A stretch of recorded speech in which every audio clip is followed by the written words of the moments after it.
Assalamualaikum warahmatullahi wabarakatuh. Perkenalkan, namaku Muhammad Ahdan Zikrullah. Di video ini aku mau ngelarin materi tentang bisnis internasional dari beberapa bab. Kita bakal bahas dari awal sampai akhir biar nyambung dan gampang dipahami. Kita mulai dari yang pertama, yaitu investasi asing langsung atau FDI. FDI itu gampangnya gini, kalau ada perusahaan dari negara lain datang terus buka usaha langsung di negara kita, itu namanya FDI. Misalnya Toyota bikin pabrik mobil di Indonesia, berarti dia nggak cuma jualan, tapi benar-benar produksi di sini. Kenapa sih perusahaan mau jauh-jauh ke negara lain? Ada beberapa alasannya. Pertama, mereka mau cari pasar baru. Kalau di negaranya udah penuh, ya cari tempat lain yang masih banyak pembeli. Kedua, cari biaya yang lebih murah. Misalnya, tenaga kerja atau bahan baku lebih murah di negara lain. Ketiga, biar lebih efisien. Produksi di tempat yang paling menguntungkan. Keempat, cari keunggulan tertentu, misalnya teknologi, sumber daya, atau posisi strategis. Contoh lainnya itu ada Starbucks buka cabang di banyak negara karena orang di seluruh dunia suka kopi. Lanjut yang kedua itu ada strategi entry mode atau cara masuk ke pasar luar negeri. Perusahaan itu punya beberapa pilihan cara masuk. Yang pertama itu ekspor. Ini yang paling sederhana, tinggal kirim barang dari negara asal ke negara lain. Misalnya Indonesia kirim kopi ke luar negeri. Yang kedua itu ada licensing. Ini kayak minjem brand, jadi perusahaan lain boleh pakai nama atau teknologi kita. Yang ketiga itu ada franchising. Ini lebih lengkap, bukan cuma brand tapi juga sistem dari bisnis. Contohnya itu McDonald's.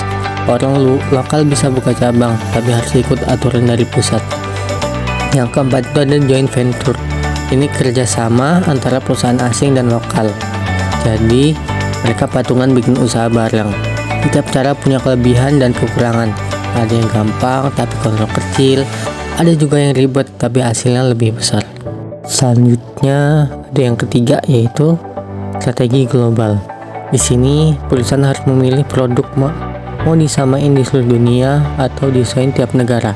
Yang pertama itu ada standardization, artinya produk dibuat sama di semua negara. Contohnya Apple, iPhone di berbagai negara hampir sama. Keunggulannya biar lebih hemat dan produksi lebih gampang, tapi kadang kurang cocok pada budaya lokal. Atau ada itu adaptation, artinya produk disesuaikan dengan setiap negara. Contohnya itu McDonald's lagi, di India nggak jualan daging sapi, di Indonesia ada menu nasi.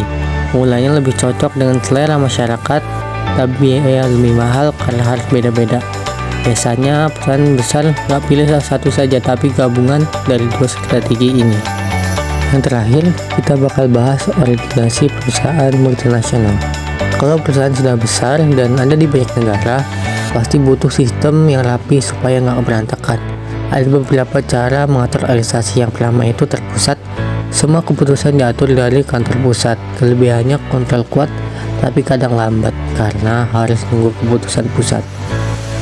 Yang kedua itu ada desentralisasi. Setiap negara punya kebebasan mengatur sendiri. Kelebihannya itu lebih fleksibel, tapi jadi kurang terkontrol. Yang ketiga itu gabungan transnasional.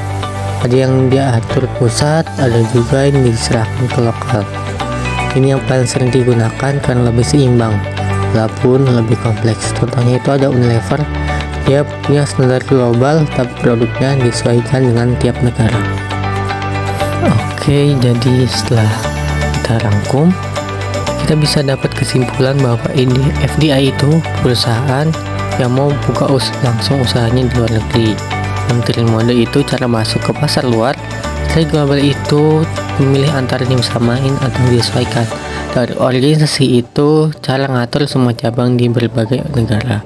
Kalau diibaratkan sederhana, FDI itu kayak pindah rumah ke negara lain. Entry mode itu cara masuk ke rumahnya, dan strategi global itu cara ngatur isi rumah, dan organisasi itu siapa yang ngurus rumahnya. Sekian penjelasan dariku. Semoga materi ini bisa membantu dan jadi lebih mudah dipahami. Terima kasih sudah menonton. Saya minta maaf apabila ada kesalahan dalam video ini. Saya akhiri. Wassalamualaikum warahmatullahi wabarakatuh.